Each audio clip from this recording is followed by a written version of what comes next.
Northeast Window mining tabiriba mayam punamakpu taramna okchari hauzik mapalamgi thabaki pau pijari ahanbada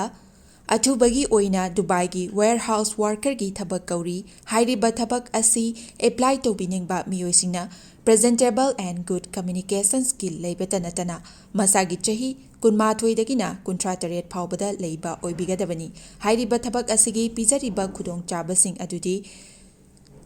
per day 12 hours duty hours oijagani per week ta 6 days duty oijagani 2 years work visa pijagani loinana accommodation and transportation pijabata natana medical and insurance su pijagani hairiba thabak asigi thagi oiba salary lising kuntare tagi haujagani ani subada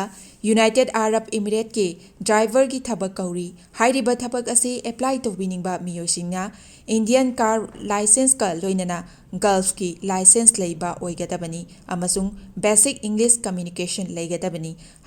hairiba thabak asigi Indian license paibiba miyoisingi thagi oiba salary di lising yankhai dagi haujagani Gulf license paiba miyoisingi thagi oiba salary lising yankhai manga dagi haujagani ahum subada Behran Water Park ki female retail staff tara kauri hairiba thabak asi apply to biningba miyoisingna retail experience leibaga loinana yamdrabada 165 centimeter ki changda wangba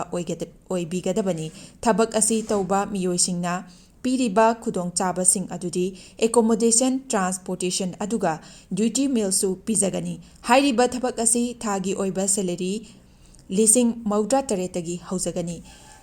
Pamarol gidamakta 7005273217 natraga 9366230077 natraga aikoigi office Northeast Window TV building hata New Chekon Road da lengsin birau